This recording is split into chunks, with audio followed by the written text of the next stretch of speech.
Greetings and love to everyone everywhere, and thanks for tuning in into another episode of NBA Accent, where Mykolas, Jankaitis and Rokas Grajauskas sit down in BasketNews.com studio to discuss all things NBA basketball from the perspective of a European basketball fan. So, hi. Hi, hello. It's for me the hardest podcast of the year for me is the one after All-Star game, and it was the case with Lithuanian podcasts, and I feel that it's the case with English ones too. Well, it's not that hard when you set on the topic, but to figure out the topic that's interesting for you and maybe would be interesting for listeners, and maybe would be interesting, not interesting, but actual based on recent topics in the NBA and etc. It's really hard because I load All-Star game experience. For me, it's not like the celebration of basketball. For me, it's like there's no basketball for 1 week. Of course, basketball players deserve the holidays, and it's really fun from their perspective. But for me, it's just like 1 week I'm deprived of anything basketball related. But what we thought of is a topic that's not related with the NBA All-Star Game, and is a topic that might spark a lot of discussions here in front of this table, and also maybe in the YouTube commentaries or YouTube comments, because of our last episode, we had a lot of hate from Latvian people. We are very sorry. No idea why.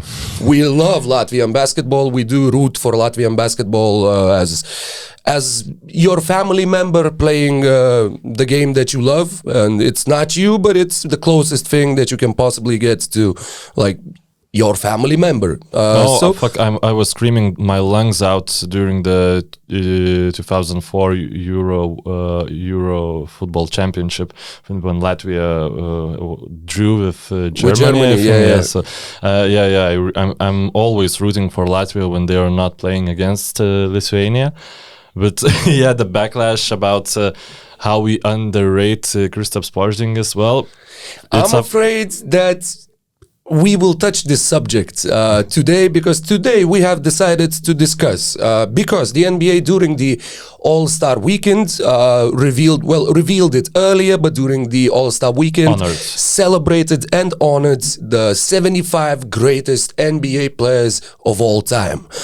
Well, there is, because we have this European point of view and European perspective, we have to jump in and we have to add our own special flavor to it. We can find 75 greatest European players of all time in the NBA, but it would be not everyone, but nearly everyone who has ever played in the NBA and came from Europe. Do you think you could name 75 European players just like if I close your laptop right now? Yeah, I could. I think that I could. Okay, if we will have time at the end of this podcast. Because we will name some of them just unavoidably discussing this topic. So, Mykolas, I know that you also rated the players. You have a list from number 1 to number 15, I presume. Yeah. I didn't try to rate them. I was looking for players who are locks to make this list in my eyes. And I have some players who are, we will be discussing those. We'll see if they ended up on your list. We'll see who did, who didn't, and also who has to be taking the rest of the spots that we are, trying to just formulate in this discussion. So, we have to begin with the greatest European NBA player of all time. And I believe that nobody, in their sane mind, would discuss this or would just try to take the title away and make some rational counter arguments to why Dirk Nowitzki is still the greatest NBA European player of all time. Now, before we delve deeper, I want to expand a little bit and mention that what we are trying to do here is we are trying to compare what the players did in the NBA. Yep. So, in advance, I know that none of us have Arvydas Sabonis on this list. even though, I mean, we have a lot of bias and we are really proud of what he did, even though he is one of the greatest European big men ever and one of the greatest European basketball players ever. But his NBA career, it was not that spectacular, and his impact was not as big as at least 15 players in my eyes. So if you get we're discrediting anything that players achieved with their national teams. Yes. So that's why some players that maybe they're not even the best players in their countries would be one of the better players in the NBA, and etc. etc. And vice versa as well. Like my field of interest is basically only NBA, so I'm. If I would make this list including those other accolades and achievements, it would be, in my opinion, really just random, and I forget almost certainly something. So hopefully we have established the rules, made it clear what are we talking about, what you should expect. And Mykolas, is Dirk Nowitzki the number one on your list? Yeah, he is, but I doubted for a second, actually, because what he's fighting against for the number one spot is also a player who received not one but two NBA MVPs, and player who received also won the title, also led his squad. Yes, also received Finals MVP, like in one of the more dominant Finals performances of this decade. Of all time, nearly. Yeah, I mean, what Giannis was doing was incredible. What Dirk did also was insane. Like I'm not discrediting that, and also Giannis is incredible on both ends on the floor. Why I left? Like I literally, when I did this list, for some time I switched Giannis. Like when I named those arguments for Giannis. Because you don't think a lot about Dirk Nowitzki. You think, I know everything about Dirk Nowitzki. He's first. Then I think about Giannis. No, wait, he's first. Then I opened some stats of Dirk Nowitzki. Then I opened like his some highlights that I remembered, and I delved into nostalgia of Dirk Nowitzki and why I left him at number one spot. Well, he made 12 years in a row into one of the All-NBA teams. It's an exceptional achievement. Also, his victory in NBA Finals in 2011, it's much more significant than Giannis' victory in last year, because like he beat a much more stacked team than Giannis Bucks did. Like it's just plainly simple. Like Giannis almost lost to like one superstar team in the Eastern Conference, and I'm not discrediting that championship, but just that 2011 championship led by Dirk Nowitzki. It was like something incredible. Whole Europe celebrated. Like everyone celebrated like their mom would have won the NBA title. Except the Miami Heat fans from Europe. Yeah, there are a lot of people who root for LeBron James. But I just remember it was like nobody expected that Dallas will win. Heat was like hated team, and they were running into good form, and it's just like, of course, a lot of components. Jason Terry had amazing finals. Rick Carlisle managed really good. Tyson Chandler revealed himself as one of the best defensive centers in the NBA. But of course, that rainbow shot by Dirk Nowitzki, well, it's so significant that right now he has to be at number one spot. Yeah, I mean, and also 20 seasons in the NBA, that is an achievement in itself. 20 seasons with one and only franchise, which Giannis can actually reach in the future. And I do see Giannis as a strong competitor already for the first spot in these rankings that you made, but you're kind of leaving the potential for him to climb up, because I believe that he will. And I believe that one more guy has a significantly good chance to do that. And also, yes, Giannis won Defensive Player of the Year. Dirk Nowitzki was never even in consideration for Defensive Player of the Year. But, I mean, a question that arose just naturally from what you were saying, if the Milwaukee Bucks repeat as NBA champions this year, would you see Giannis already overtaking Dirk? I like it would. Milwaukee Bucks cannot win any championship anymore. But if Giannis continues to play as he's playing right now, you mean if they won't win if they won't win any more championships. But if Giannis will be playing as good as he's playing right now for several more seasons, I think eventually he will overtake Dirk Nowitzki as better player. Even he's maybe not as significant or as revolutionary as Dirk Nowitzki was, but Giannis just has all-around talent, and you don't meet that all-around talent that often. But if he wins this year, I still would put Dirk first, because Dirk Nowitzki did this for a super long time, and it's an achievement by himself. So we have two definitive locks. I mean, ain't nobody discussing that Dirk or Giannis shouldn't be on the top 15 list of European NBA basketball players ever. Luka Doncic already in his young career has achieved, not as much in the sense of team success, but in terms of individual achievements, he's already been beasting in the NBA.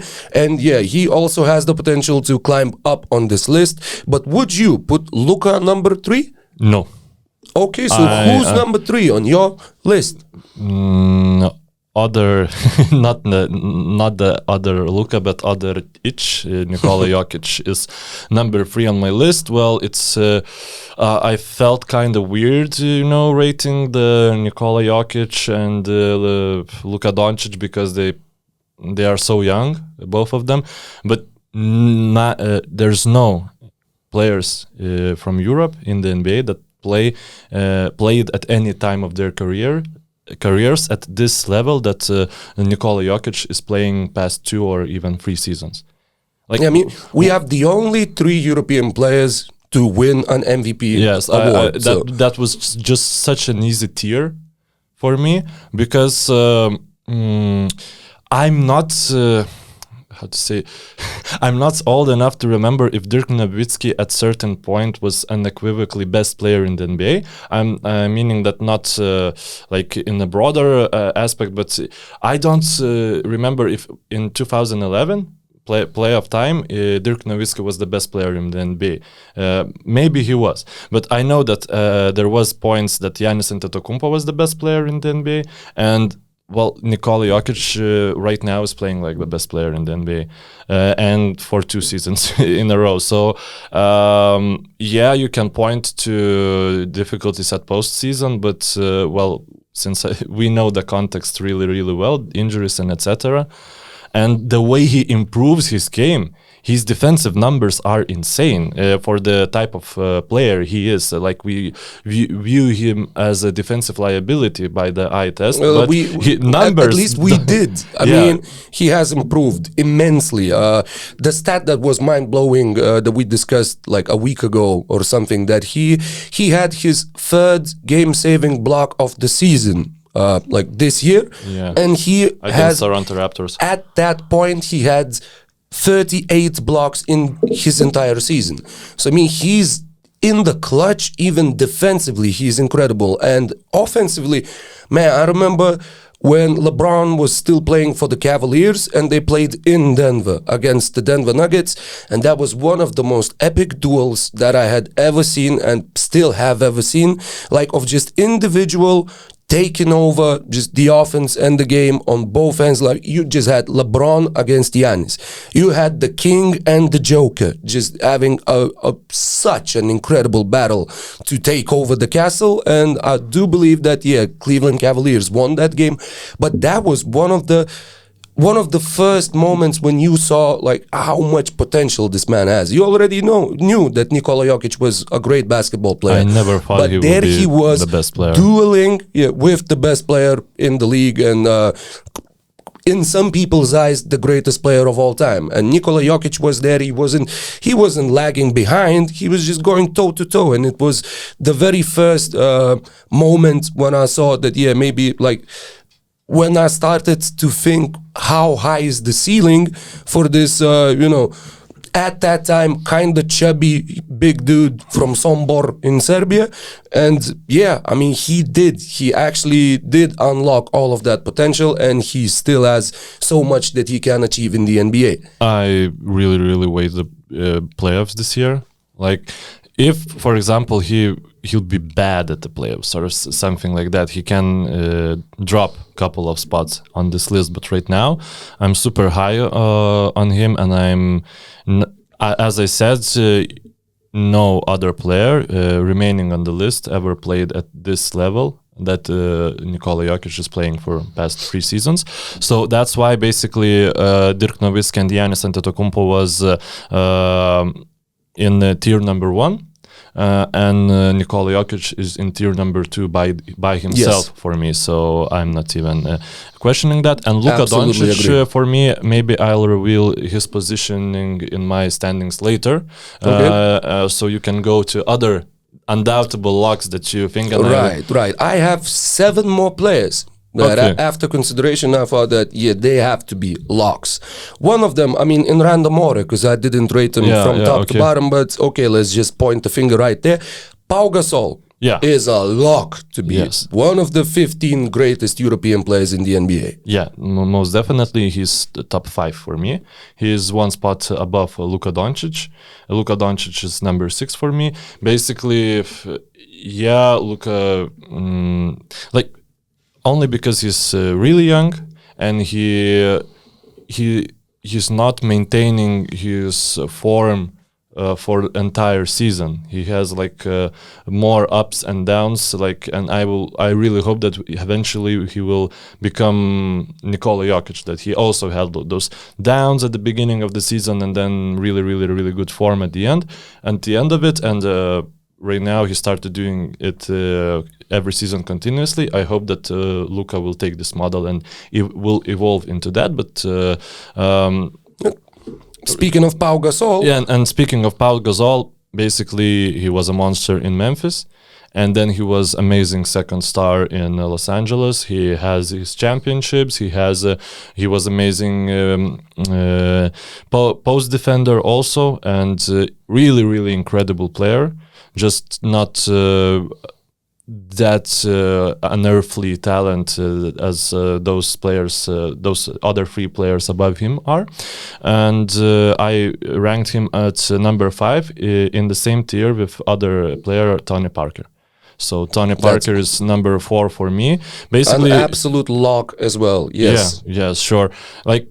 2 players that Tony Parker and Pau Gasol, 2 players that besides being great basketball players, great talents, have a lot of team success to show for it. Both of them went to the All-Star game for 6 times. And Tony Parker also won the Finals MVP in 2007 with the San Antonio Spurs.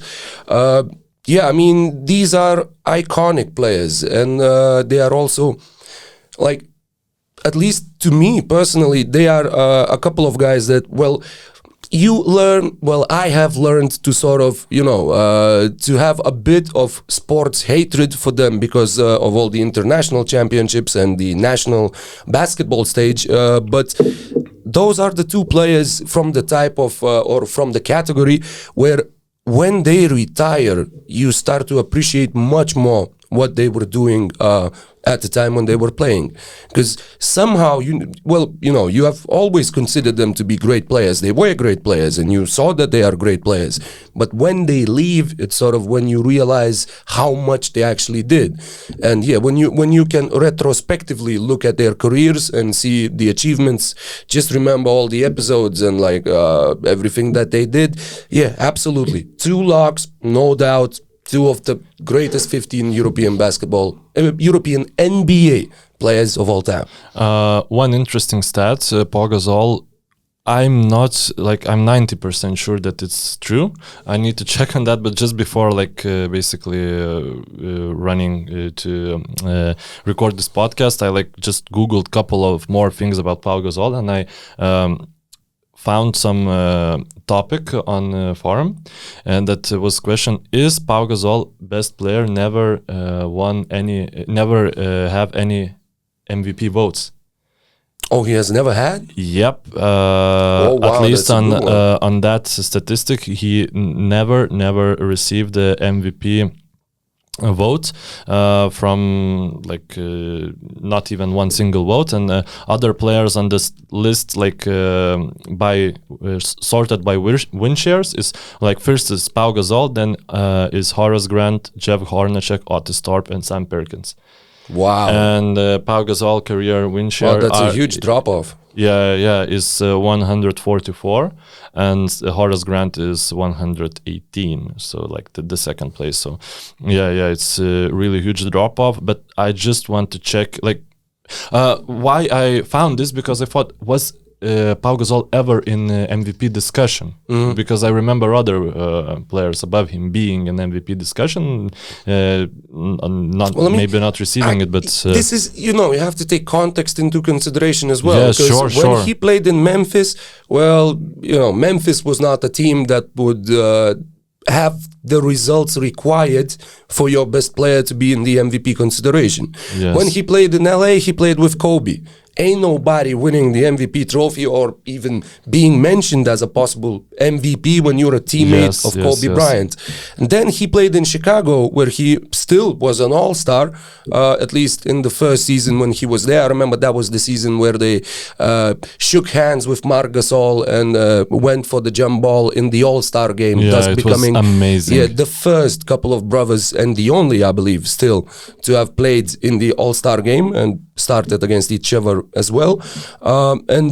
So his peak, his best form, he was in LA. So that sort of eliminated the chance of him being in an MVP conversation. Yeah, and that also eliminated chance of him being in that first two tiers, because he was amazing second star of the team. Yeah. But when you're talking about Curry's and LeBron James's, and Durant's, you're not mentioning Klay Thompson. It's just the way it is. They are amazing.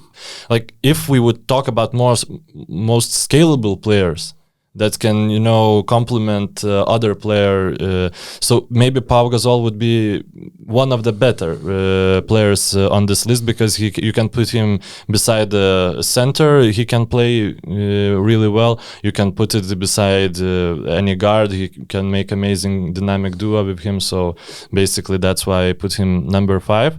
And you had Luka at number 6, right? Yeah, Luka at number 6 and Tony Parker at number 4. There were some seasons. So, from what we have listed already, we have a fact that it's the greatest European NBA point guard of all time is Tony Parker. Well, not a fact, but my opinion, and this rating sort of proves it. So because we didn't even mention another guard. Well, Luka is just a unicorn. You can look at him as a guard or as a small forward or even as a power forward in some particular situations. All right, I have 5 more players that I have as locks. Okay. Definite locks. Let's hear them. One of them is Predrag Stojakovic. Yeah, I actually was quite surprised how good Predrag Stojakovic was. I don't remember his early years that you mentioned that Pau Gasol never received a single MVP vote. In 2003-04, Peja Stojakovic finished 4th in the MVP race. That's insane. Yeah, and he was the second leading scorer in the league with 24.2 3-time points per NBA game. All-Star as well. well. Yeah, 3-time All-Star. Peja was just insane. the level at which he played and the level of stardom that he achieved, we remember him as sort of the guy that played, 2003-04, he played for the Kings.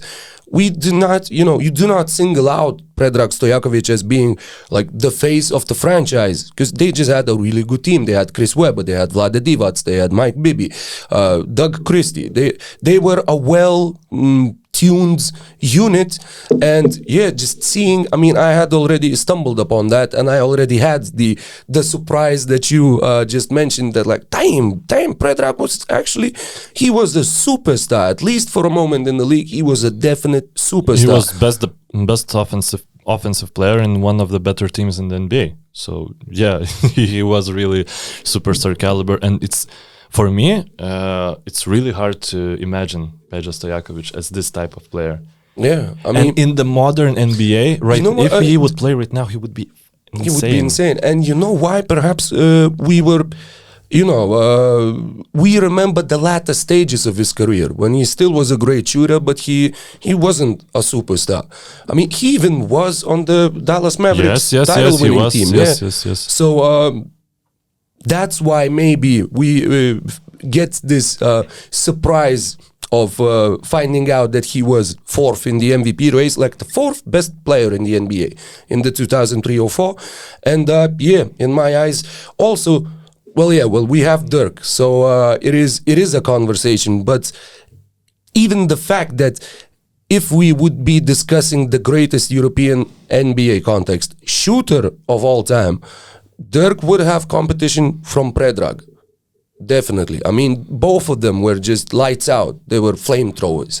I really would love to see Peja. Like, I imagine Predrag Stojakovic in modern NBA more than I imagine Dirk Nowitzki.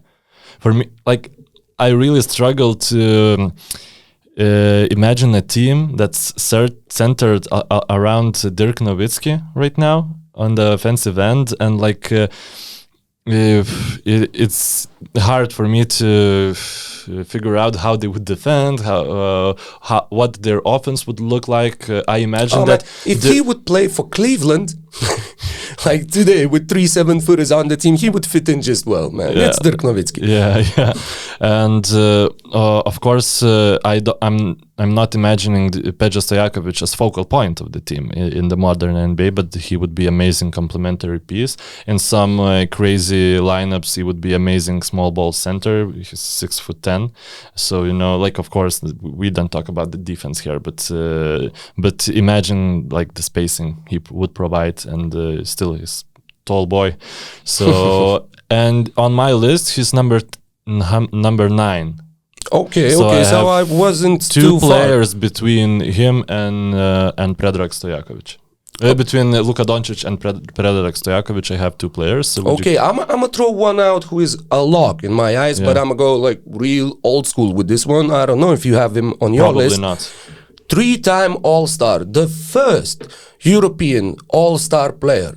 I'm talking about Detlef Schrempf, who played for many a years, for many a teams, for the Pacers, for the Sonics, and he was like the first like really established European player. Well, he came to study, I believe, from Germany to the United States. He wasn't one of those guys who came like Volkov or Marciulionis, who were just really good players, but they never went through the like US educational system and the whole NBA model.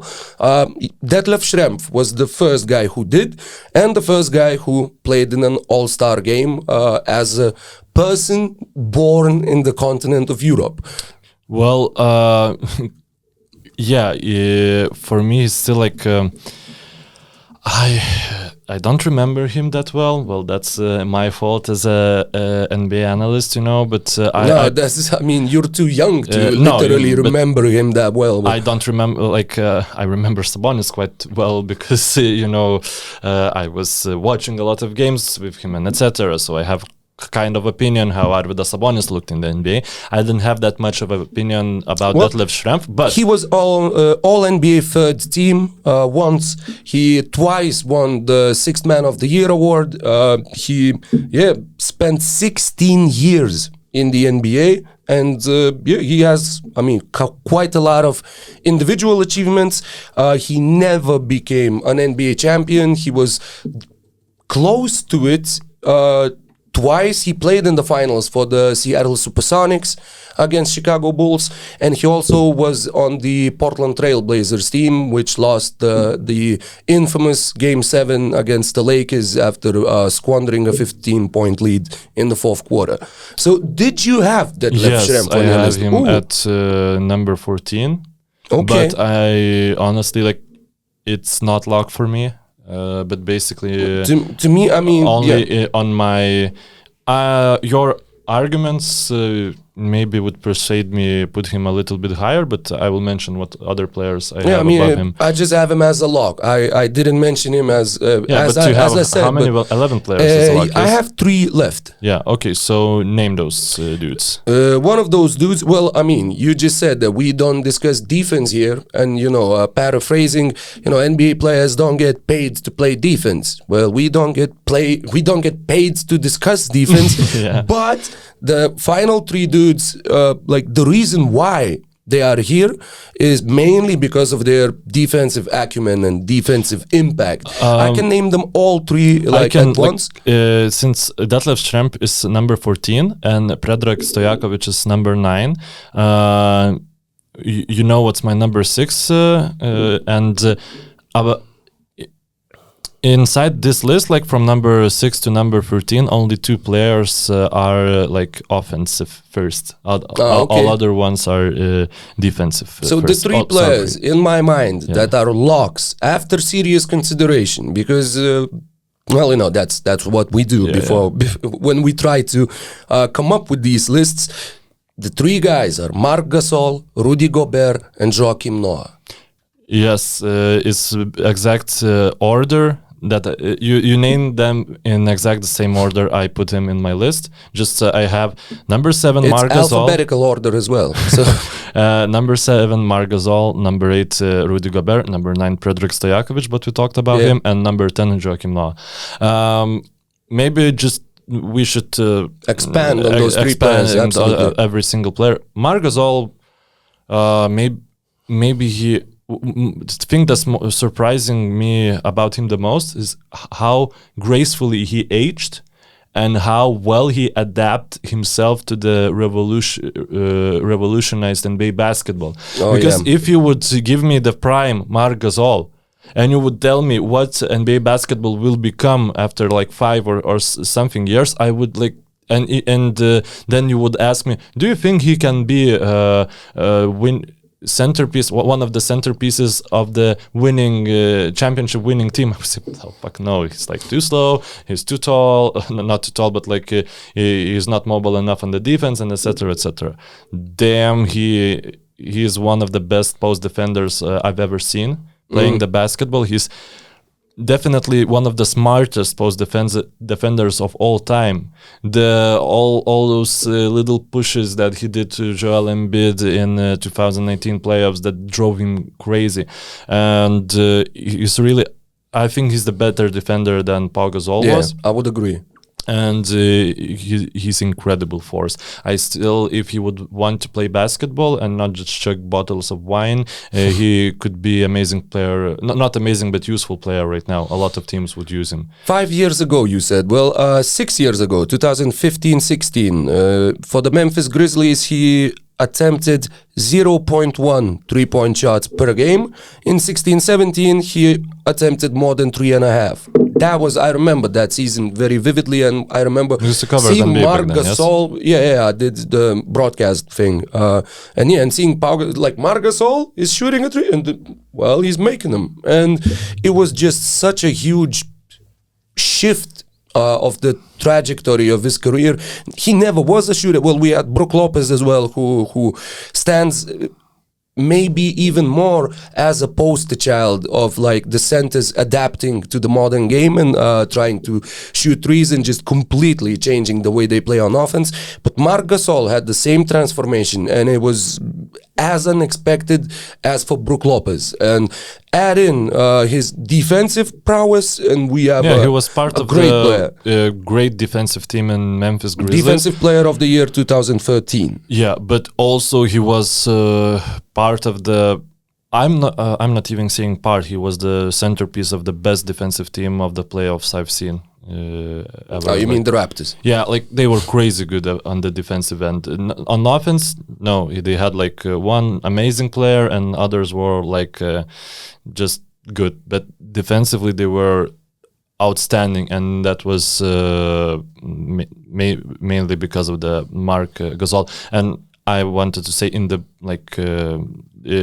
not I've ever seen the best defensive team I've ever seen, but like since 2010s or something like that, because the Detroit Pistons were of course my favorite team of all time, and they were the best team I've ever seen, but defensively, but it's incredible what Marc Gasol achieved is incredible. Also, what is incredible, I remember Linas Kleiza, a Lithuanian player who also played in the NBA. He's always telling that story. Yeah, I mean that he, like, of all the players when he faced against as a youngster, he said that Marc Gasol looked just hopeless. I mean, if you would have asked me then, he was just a big fat dude playing for the Spanish team, because he was really chubby, like in his teenage years.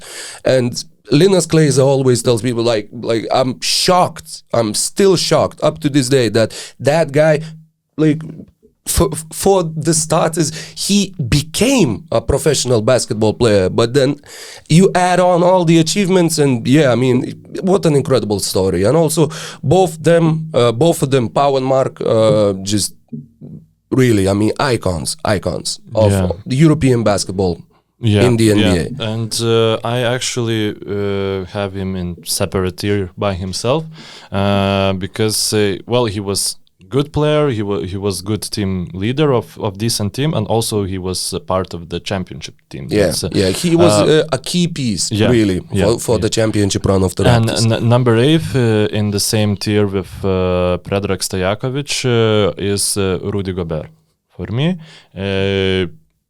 Basically, he is one of the best defensive players right now in the NBA. Utah Jazz is struggling right now, but it was a really solid team for a couple of regular seasons. Even more, like 3, 4. I mean, this past half and decade. they are struggling right now because Rudy Gobert missed a lot of time, and basically is really intimidating, amazing defensive player, and he's not as bad offensively as one would think. Really good at, as he was. Yeah, he really good at vertical spacing. Your term that you love really well. That I love really well.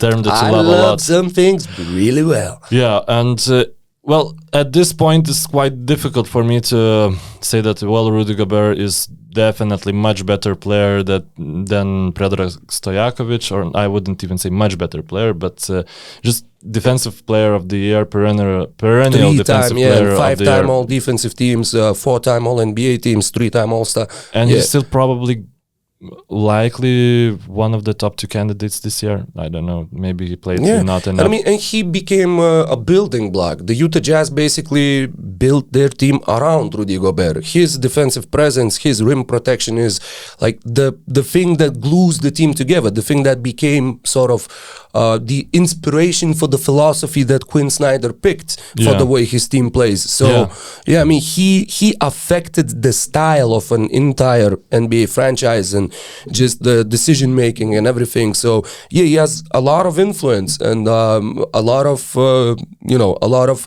stature in the NBA. So even though when I started thinking about top 15 players, and you're like, you're sort of scanning through the modern NBA rosters, and you think Rudy Gobert, well, maybe, because I somehow thought that there would be more players with that would at least compete when it comes to achievements. Pau Gasol tier or something like that. No, I mean, I just thought that there would be 15 players that I would find somewhat more worthy of being on this list. But after analyzing, after looking through it all, Rudy Gobert is a top 15 European NBA player of all time. And also people just sometimes forget how good Joakim Noah was. Joakim Noah in 2014, when he was the defensive player of the year, he was selected to the All-NBA first team. He was top 5 in MVP votes. That was the season where Derrick Rose didn't play, if I remember correctly. Okay. And he just carried the Chicago Bulls. The team was good enough, just because they had Joakim Noah. And the energy 5.4 that he played. assists of player his type is insane. Like basically player without any offensive talent.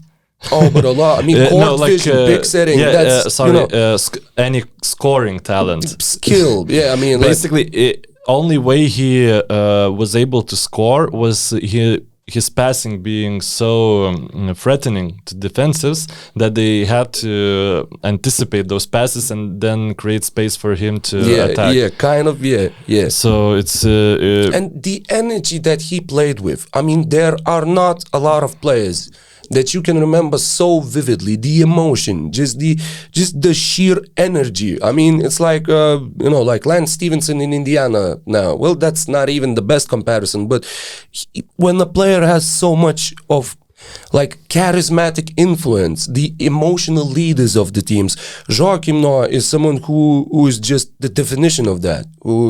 He was just... I mean, his teammates had to love him so freaking much as his opponents hated him. So he hated him a lot. Like a lot of players said that Joakim Noah was the one player they hated to play against. So it's really, really a high compliment to any defensive player. And not only defensive, he also like trash talked people and stuff. He would just get under your skin with LeBron James and whole city and of Cleveland. Yeah, I mean, one of the most is Joakim Noah dissing the city of Cleveland, like live on national TV in the USA, the most iconic interview of a European basketball player in the NBA. I cannot even... Nikola Jokic provided a lot of them actually, but I'm not qualified to answer this question. I don't have the sort of memory for these. Yeah, I mean, I just cannot even come up with something that would have become so iconic. Maybe our listeners can. The most I guess iconic. They could. Because if the task would be most iconic interviews by European basketball players of all time, you can have Darko Milicic, etc. Plenty. Arvidas Sabonis telling people in Russia that he was an Olympic champion. Well, in which sport did you become Olympic champion? And he said Olympic ski jumping, like something. I mean, we had charismatic players, but in the NBA, just Joakim Noah. It's not all Europeans can embrace that whole American hype rivalry. It's just like the rivalry in the America is much more different, than rivalry in Europe. You don't throw bricks in NBA, you throw disses. And that's entertaining in its own kind of way. And since we're speaking about the best NBA European players, Joakim Noah is my number 10, but it's really, really close. Like between him and Detlef Schrempf is honestly splitting hairs, and I'm not firm on any position. It's the start of the final tier. And my number 11, I'm not sure he's your lock, but I kind of think I'm all out of locks right now. That was it. That was 11 players that I felt that their cases are strong enough. And I have listed 11 players that have like sort of, you could convince me, well, maybe not with all of them, maybe some of them are just honorable mentions that we have to mention because they were damn good, but that is the part of this discussion that I was looking forward to the most, because that's where my broadness in my decision making is over. And now so I will finish with my locks.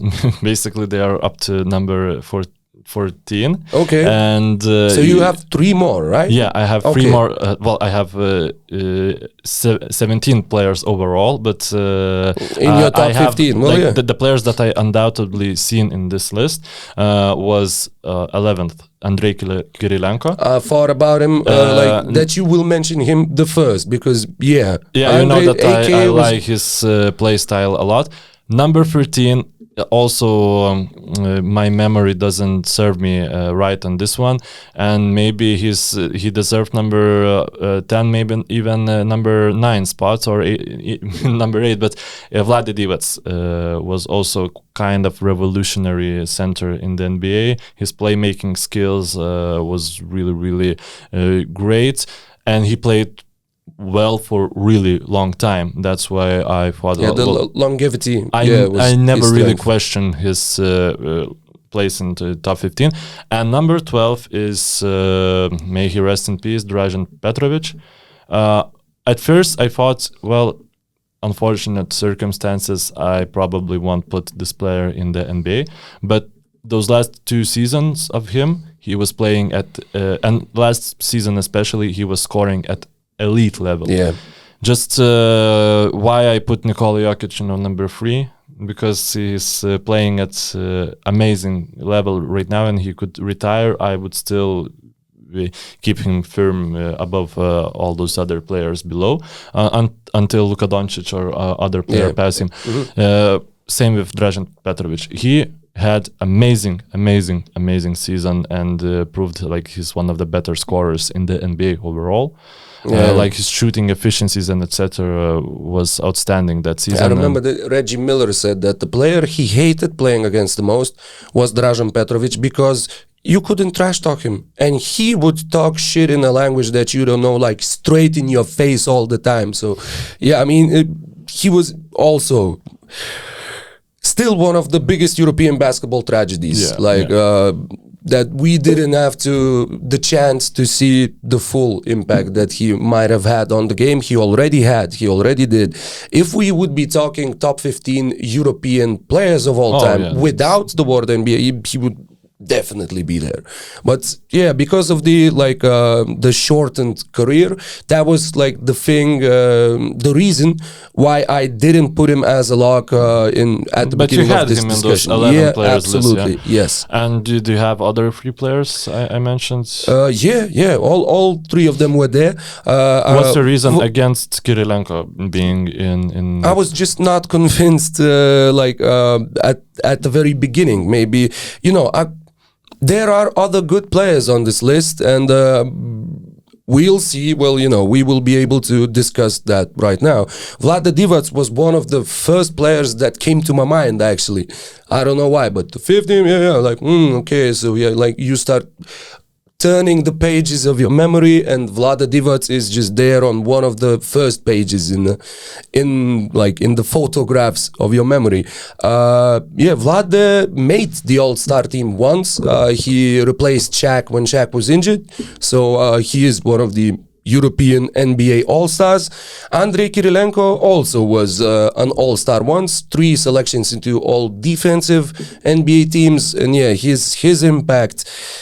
He was like, I don't know, another, not even European, well, especially European player who would have had the same impact on the team's winning, or like the winning basketball that the team plays, the same thing that Andrei Kirilenko had. He was just a different animal from anyone who came from Europe to the NBA, and his uniqueness is also one of the reasons why. I already put him there on our list because your opinion sort of encouraged me to do that. Now, we have one last spot because you said you had 14 locks. I just want to, before just a little homage to Andrei Kirilenko, why I put him in number 11, despite him only being All-Star once and Vlade Divac being three times, also once, sorry. So one thing I love about Andrei Kirilenko the most, and I also kind of pity that, I think he was born a little early. I think right now in the NBA he would be irreplaceable player for a winning team. He would be like European equivalent to Draymond Green. Defensively, his that's like a decent comparison. his ability to defend all positions. He would be amazing rim protector right now in the play of basketball, especially. And of course, his IQ offensively would glue decent offense together. Like imagine playing Andrei Kirilenko with a team that has spacing, has good scoring guards, instead of playing him with Mehmet Okur and Carlos Boozer, and also scoring most of his points in the paint. Well, it's just like he had to adapt to mediocre, like above average team, instead of team adapting to his strengths. That's my regret of his NBA time. And I think right now and there are more smarter teams in the NBA that would recognize this type of defensive talent and opportunities that he would unlock for that team offensively. There were 2 seasons, like even though he played in the early 80s, in an era really different from what we see in the NBA right now, 2 seasons where he averaged more than 3 blocks per game. And I never considered like even this idea that, if you would have Kirilenko right now and put him as a small ball center, that is just... It wouldn't be like it would be small ball only because he would be mobile offensively and mobile defensively, but he's not that small. He's 6'9", and his arms are long. His body is strong. It wouldn't be so much of a Of course, it's still a small ball, but it wouldn't look small. The same way with Draymond Green. You put him at the center. Maybe it looks small at first, but when you try to score against him at the paint, it's not the same, as putting PJ Tucker as a center or something like that. Well, we have 1 spot left on the top 15 European NBA players of all time. The players that I have mentioned... what do you have left? What do I have left? I have 3 players who went to the All-Star game twice. Okay. Like the only 3 Europeans left with this achievement, and those 3 are Žydrūnas Ilgauskas, Domantas Sabonis, and Luol Deng, who is like British national, British citizen, and he played for the Great Britain basketball national team. So even though he wasn't born in Europe, he still counts as a European in this discussion. True on this list. Also. Players that I have left, players who have made the All-Star game. We have Mehmet Okur in 2007. We have Goran Dragic, who was really at his peak, a very, very more than decent, above average NBA point guard. Kristaps Porzingis made an NBA All-Star team once, even though he didn't play in that game. Nikola Vucevic played in an All-Star game. And one player who didn't, but had, a lot of impact on title-winning teams, and maybe he wasn't, his level of productivity was not as huge as some of the other players that I just mentioned, but Toni Kukoc does belong in this discussion because also, he sort of popularized the idea of Europeans playing in the NBA. He was on the Chicago Bulls, on the possibly most popular team of the 30-40 years or something in the past. So these are the 8 players that I have listed here, and we have 1 spot on the top 15 all-time NBA European player list. What do you think I have? You have made the choice. Well, you sort of nodded your head when I mentioned Toni Kukoc. At first I put Domantas Sabonis in just out of recency bias, but I think that Toni Kukoc is better and more significant NBA player overall. When you compare that, also Mehmet Okur, also Žydrūnas Ilgauskas received an All-Star nods, you understand that it's not like the most important criteria, and Toni Kukoc maintained really high quality basketball on really quite good NBA team, but of course, like the latter, they were decent. the latter years of Toni Kukoc, like while he was playing at Atlanta and etc., maybe And even Milwaukee, I believe damages also. his reputation a bit. But I still think that if we would compare him with those players that you named, he's the most significant name out there, and that's why I'm putting him there. Even though he never was a true star, but I would dare to say neither were any of those players in the context of the NBA. If Domantas Sabonis, he's the only one that has a chance of this list that you named to still maintain his kind of productivity, and if he also we have Kristaps Porzingis. Oh yeah, sorry. Also, Kristaps can maybe Kristaps even more so if he rehabilitates himself and will become unicorn once again. But just due to health reasons, I think Domas is more realistic, has more realistic opportunity on to achieve this. If Domantas Sabonis leads Kings to the playoffs for a couple of seasons, if he makes NBA All-Star game in the loaded West frontcourt, that kind of changes things. Right now, we know him as an All-Star in a disappointing franchise. More or less, he needs to change this narrative to beat the basketball legend that Toni Kukoc is. So I end up my list with Toni Kukoc.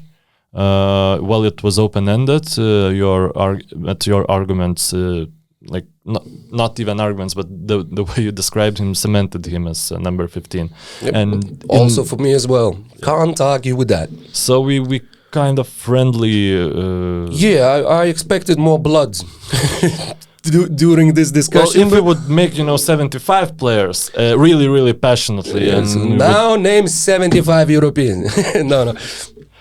We would, we already spoke for like an hour, so it would be another hour if we tried to name 75 European players. But I do believe that it would be possible, but it's a topic for another day, isn't it? Yeah, sure.